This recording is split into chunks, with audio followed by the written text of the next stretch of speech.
মানুষের প্রেম প্রীতি দিয়ে বুকে টেনে নিয়ে তুমি তো বলেছ প্রভু মানুষ সবাই মানুষের কোনো যন্ত্রণা মানুষের কোনো যন্ত্রণা মানুষের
আলাদা আলাদা কোনো বিধান নয়।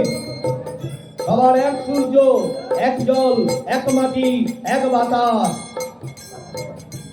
সবাই যখন পৃথিবীতে এসেছি এক চেহারা উলঙ্গ।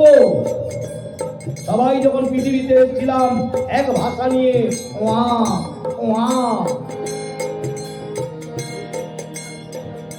এক আকাশের নিচে সব মানুষেই আলো জল বাতাসে রয়েছি মিশে।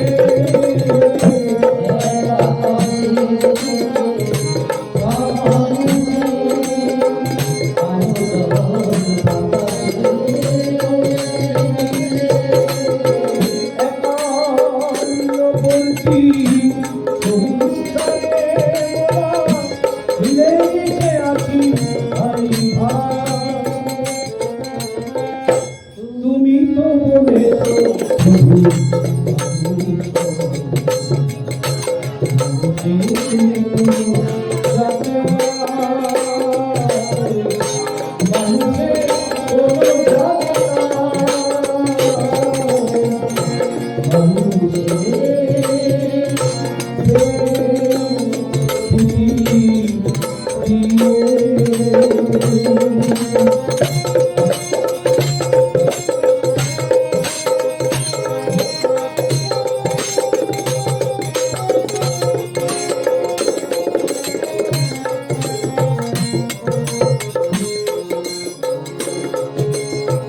তোমার মতো কে বলেছে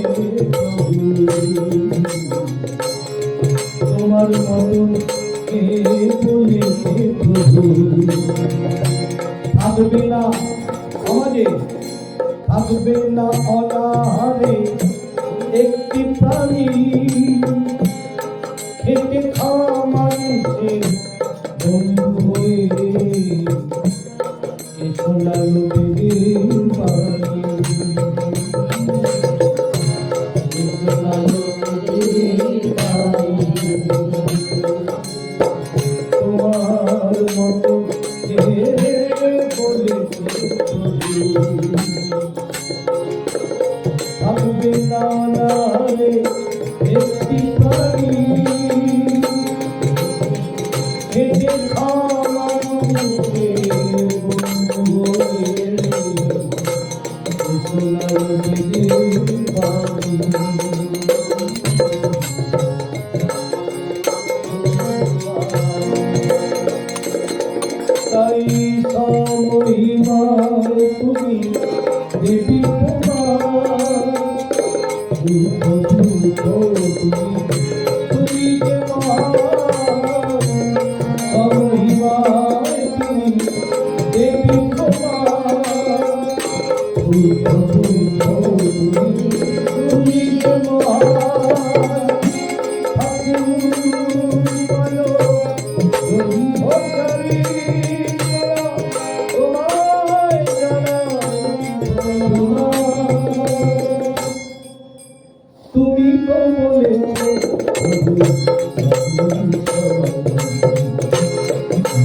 তাই ধর্ম হচ্ছে সেই টিউন যেটা সব কোলের এক সুর। আমার একটা আলাদা, তার একটা আলাদা, তার একটা আলাদা। তাই এখানে তো ভেদাভেদটাই শিক্ষা হচ্ছে ধর্মের দ্বারা। এমন একটা জিনিসকে সবাই গ্রহণ করতে পারছে না, তাই তো বিরোধ, তাই তো বিভেদ, তাই তো বিভাজন। তাই বলছেন তুমি যখন পৃথিবীতে এলে তোমার স্বরূপটা কিরকম ছিল? আমরা মুখে বলি সবার উপরে মানুষ সত্য, তাহার উপরে নাই। তাহলে সবার উপরে যদি মানুষ সত্য হয়, তাহলে হিন্দুটাকে, তাহলে মুসলমানটাকে, তাহলে খ্রিস্টান বৌদ্ধ জৈনকে, তাহলে কোনটা সঠিক? সবার উপরে মানুষ সত্য না সবার উপরে হিন্দু সত্য, তাহার উপরে নাই? সবার উপরে মুসলমান সত্য, তাহার উপরে নাই? এ কথা তো শুনলাম না। যখন রক্তদান শিবির হয় তখন কিন্তু ক্যাসেটে গানটা শুনতে পাই, মানুষের জন্যে জীবন, জীবনের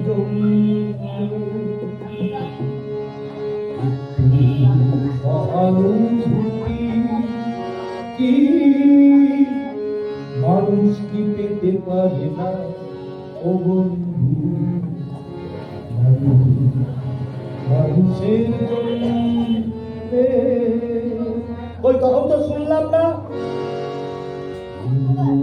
রক্ত হিন্দুদের, মুসলমানের রক্ত মুসলমানদের, খ্রিস্টানদের রক্ত খ্রিস্টানদের, ওই পণ্ডিতের রক্ত পণ্ডিতের। এই গানটা তো শোনা উচিত ছিল, তা তো শুনলাম না। তখন বললাম মানুষের, আমরা সবাই মানুষ, আর বাকি সময় খাঁচার কথা।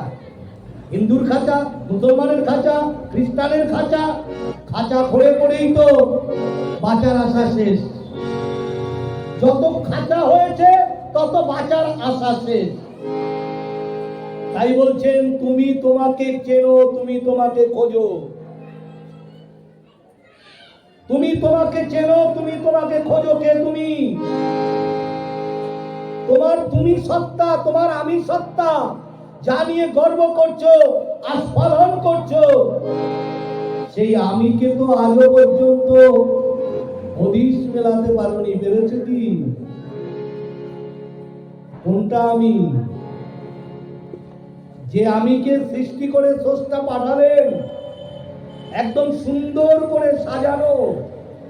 কোথায় চোখ, কোথায় নাক, কোথায় কান, কোথায় মুখ, কোথায় জিহ্বা, তারপরে এই গলা দিয়ে নেমে বুক, পেট, এইটুকের মধ্যে কত সুন্দর সাজানো স্তরে স্তরে সব যন্ত্রগুলো। তুমি বিরিয়ানি খাও, আর পোলাও খাও, চিকেন চাপি খাও, আর মটন কষাই খাও, তোমাকে কিন্তু একবারের জন্য ভাবতে হয় না আচ্ছা খেলাম তো এবার হবেটা কি। ভাবে? কেউ ভাবে? ভাবে না। খেয়ে নিলাম, বেশ বড় জোর একটা অ্যান্টাসিড, না কেমন কেমন লাগে একটা অ্যান্টাসিড খেলাম, খেয়ে শুয়ে পড়লাম। আমি তো শুয়ে পড়লাম, আমি তো ঘুমিয়ে পড়লাম, কিন্তু ভেতরের যন্ত্র তো একটাও ঘুমালো না। ওরা সারা রাত ওদের কারখানার শ্রমিকের মতো ওরা কাজ করে চলেছে। ওরা কাজ করেছে বলেই ওই যা যা খেলাম তার থেকে সব রসটুকু, মজ্জাটুকু নিয়ে বাকিটা মলমূত্রের মধ্য দিয়ে বের করে জীবনটাকে বাঁচিয়ে দিলেন। তাহলে এই যে সৃষ্টির যিনি কারিগর, তিনি কত সুন্দর একবার ভাবুন তো। যার সৃষ্টিটা এত সুন্দর, তিনি না কত সুন্দর। চোখ দিয়েছেন, চোখকে বাঁচাবার জন্য ওপরে একটা পর্দা দিয়ে দিয়েছেন, যাতে ধুলোবালিতে চোখটা নষ্ট না হয়। শুধু পর্দা দিয়েই শেষ নন, এর মধ্যে জলের অর্থাৎ ফায়ার ব্রিগেডও রাখা আছে, যে ফায়ার ব্রিগেড দেখা যায় না। যেই চোখে ধুলো পড়লো, অটোমেটিক চোখ খোলা বন্ধ খোলা বন্ধ খোলা বন্ধ শুরু হলো, আর জলের আমদানি শুরু হলো। কি তাই তো? আচ্ছা, এর জন্য কাউকে ট্রেনিং নিতে হয়, এর জন্য কোনো পাঠশালায় যেতে হয়, কোনো পার্টি অফিসে গিয়ে শিক্ষা নিতে হয়? ঠাকুর বালক ব্রহ্মচারী বলছেন যে দেহটা স্রষ্টা তোমাকে পাঠিয়েছেন, তাকে নিয়ে ভাবো, সব উত্তর পেয়ে যাবে। শাস্ত্রে বলে যাহা আছে দেহমান্ডে তাহাই নাকি আছে বিশ্ব ব্রহ্মাণ্ডে। তাহলে তোমার এই যে দেখেছো কত সুন্দর, স্রষ্টার কি অপরূপ সৃষ্টি। এই একটা জীব, এই জীব সে কখনো ঝাল বুঝছে, কখনো নোনতা বোঝে, কখনো টক বোঝে, কখনো মিষ্টি বোঝে, তাই তো? আচ্ছা, জীবের মধ্যে কি আলাদা আলাদা ক্ষোভ করা আছে নাকি? আমরা যেমন জায়গার মাপ করি, এই 1 বিঘা 2 বিঘা 1 কাঠা 2 কাঠা, কি সমলা, তাই তো? হ্যাঁ, বলো না। যাই হোক, তাহলে এই যে জিহ্বার মধ্যে কি ক্ষোভ করা আছে যে এই জায়গাটা টক বুঝবে, এই জায়গাটা ঝাল বুঝবে, এই জায়গাটা মিষ্টি বুঝবে? স্রষ্টার কি বিধান দেখো তো। একটা বাচ্চা শিশু, তার মধ্যে বোধের যন্ত্র হয়নি, তার মধ্যে বোধের যন্ত্র হয়নি, কিন্তু তাকে তুমি যদি নিম ফল দাও, সে সাথে সাথে মুখ সরিয়ে নেয়। তাকে যদি তুমি মধু দাও, সে সাথে সাথে, কে শেখালো তাকে এই ট্রেনিং? কোন স্কুল থেকে তাকে শিক্ষা দিয়ে বানালো? ওই প্রকৃতির গ্রন্থশালার, প্রকৃতির পান্থশালার শিক্ষা, সেই ক্ষমতা, সেই শক্তি, সেই বুঝি নিয়েই তার আশা। তাই বলছেন তোমার ভেতরে স্রষ্টা তোমাকে যখন এই দেহটা দিলেন, দুটো জিনিস দিয়ে তোমাকে পাঠিয়েছে সকলে। স্রষ্টা যখন এই দেহটা দান করলেন, এই দেহটা তো স্রষ্টার দান, প্রকৃতির গিফট। আমরা যখন অনুষ্ঠান বাড়ি যাই, হাতে একটা গিফট নিয়ে যাই, তাই তো? বালক ব্রহ্মচারী বলছেন স্রষ্টা তোমাকে এই দেহটা গিফট করেছেন, দান করেছেন। এই দেহের মধ্যে তোমার সব কিছু ভরা আছে, তাই তোমাকে জানিয়ে দেয় কোনটা ন্যায় কোনটা অন্যায়। কে জানায়? তাই তোমাকে এই দেহটা দিয়ে দুটো জিনিস তোমাকে দিয়ে দিয়েছে। একটা হচ্ছে মৃত্যুর টিকিট, যেদিন তুমি এলে মৃত্যুর টিকিটটা তোমার এর মধ্যেই যাওয়া। আরেকটা কি দিলেন? বিবেক। এই দুটো জিনিস দিয়ে স্রষ্টা তোমাকে পাঠিয়েছে পৃথিবীতে। সবার ভাববার বিষয়, এই দুটো জিনিস দিয়ে স্রষ্টা তোমাকে পাঠিয়েছে। বিবেক দিল কেন? তুমি যে তোমার লেফট রাইট শুরু করবে, লেফট রাইট মানে চলা, এই চলার ক্ষেত্রে তুমি কোনটা করবে কোনটা করবে না, এটা তোমাকে জানান দেবেন ওই যিনি মাঝখানে বসে আছেন, বিবেক।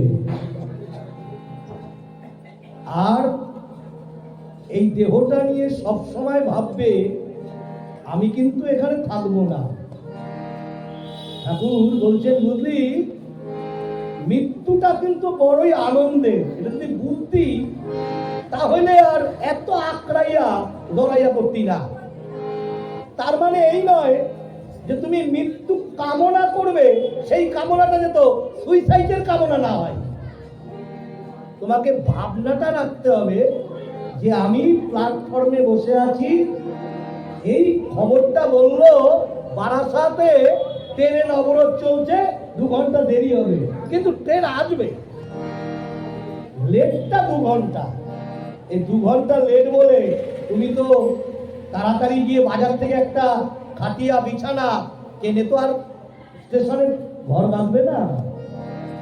2 ঘন্টা পরে তো আসবেই, 2 ঘন্টা লেট। তোমাকে এই ভাবনাটা নিয়ে বলছে মৃত্যুটা যে কত বড় সত্য এইটারে মনে প্রাণে নিতে হইব। ভাই বাবা এইটা আমার কেমন থেকে ভিতর থেকে কেমন করে আসে ভাই, কেন বিনা টিকিটে ট্রেনে উঠলে কেমন হয়? টিকিটটা না কাইটা ট্রেনে উঠতে পড়তি, হায় রে কপাল। এখন একটা এমনি লোক যদি কালো কোট পইরা ওঠে তাইলেও কেমন ভয় লাগে, লাগে না? বলছে ভেতর থেকে কি কইরা আসে বাবা মৃত্যুটা যে এই ভেতর থেকে কি কইরা বুঝুম? বিনা টিকিটে ট্রেনে উঠলে পরে যেমন হয় এটা কেউ শিখাই দিতে হয় নাকি? এটা আপনি ভিতর থেকে আসে, এগুলো তো আমি বুঝি না। ঠাকুর বলছেন, বলছে এই যে তুমি মাঝে মাঝে কও বাবা এইটা না আমি বুঝি না, আমরা বুঝি না, বলে বুঝি না, এই বুঝি নাটা কোথা দিয়ে বুঝলা? তাহলে বুঝি না যে যন্ত্র তোমাকে বুঝিয়েছে, বোঝাটাও তো সেই যন্ত্রেরই বোঝা। তাহলে বুঝি না কি করে বুঝলাম? তাহলে তোমার যন্ত্র সঠিক আছে বলেই তুমি বলছো আমি বুঝি না। যন্ত্র যদি বিকল হতো তাহলে সারা দিত না। তাই কে তুমি, কেন তুমি, কে তুমি, কেন তুমি, কোথায় ছিলাম, কেন এলাম আমি, খুঁজতে গিয়ে খুঁজে না পাই আমার আমিকে। যাকে নিয়ে এত গর্ব আস্ফালন সেই আমিটাকে কিন্তু খুঁজে পেলাম না। তাই ঠাকুর বলছেন এই আমার আমিটাকে আমি ময়ের ভাবনায় নেও। খুঁজতে গিয়ে খুঁজে না পাই আমার আমিকে, খুঁজতে গিয়ে খুঁজে না পাই আমার আমিকে। কে আমি, কেন আমি, কোথায় ছিলাম, কেন এলাম আমি,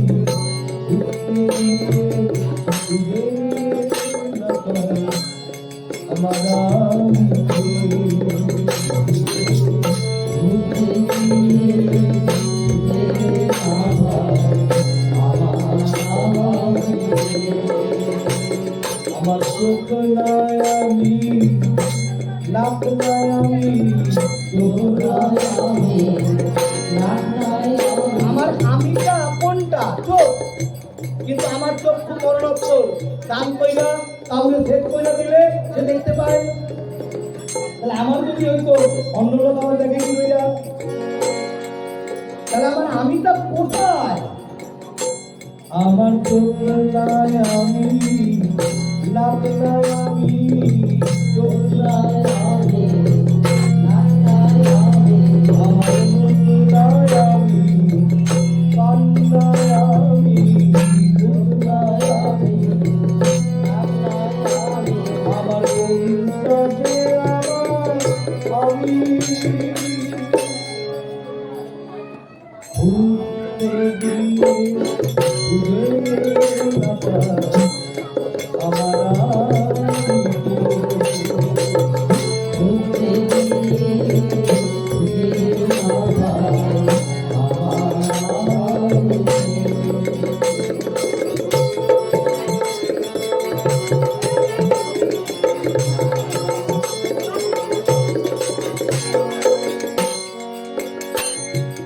কে বুঝে, কে যে বলে, কে বুঝে, কে যে বলে, কে শুনে, কে যে থাকে, কে বলে, ইন্টারেস্টিং সাবজেক্ট কিন্তু আলোচনা বলছেন এই দেহটা হচ্ছে রহস্যময়।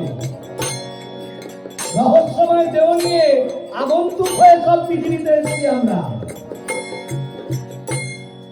কারণ আমি কি করে মাটিতে পড়ার পরে বড় হলাম। এই এখন গান চলছে, এখন গান বন্ধ করেন। বলে কেন? আমি এখন একটু বড় হইতে আছি, এখন গান গাওয়া যাবে না। বড় হচ্ছি তো। আমার চুলটা কখন বড় হয়, আমার আঙুলটা কখন বড় হয়, আমার লোকটা কখন বড় হয় এর পাই। তাই কে বোঝে, কে যে বলে, কে বোঝে, কে যে বলে, কে যে দেখে, কে যে শোনে, কে যে দেখে, কে যে শোনে, কে যে কথা বলে। ঘুরতে গিয়ে ঘুরে আবার আমার ঘুরতে গিয়ে ঘুরে আবার আমার।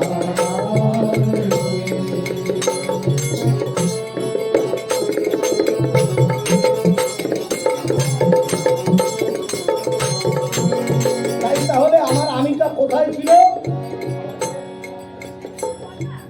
পঞ্চভূতে ছিলাম আমি অপ্রকাশিত হয়ে, বিবর্তনের ধারায় এলাম প্রকাশিত হয়ে। পঞ্চভূতে ছিলাম আমি অপ্রকাশিত হয়ে, বিবর্তনের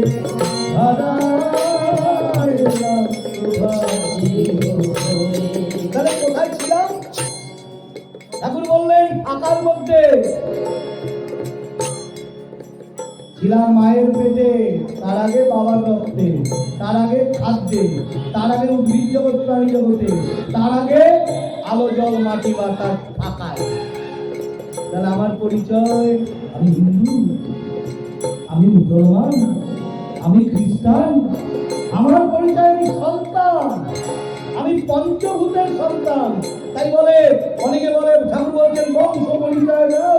আরে দাদা, আমরা হইলাম দত্ত চৌধুরী, রায় চৌধুরী বংশের লোক, আমরা গল্প করি না অনেকে। আরে আমার একটা স্ট্যাটাস আছে, আমরা হচ্ছে বালুজ্য পরিবার। ঠাকুর বললেন আসলটাই তো কইলে না, তোমার পরিচয় তুমি হইলাম পঞ্চভূতের বংশধর, তাই না? আমরা সব পঞ্চভূতের বংশধর। আমাদের স্কুল ওই তো পঞ্চভূত।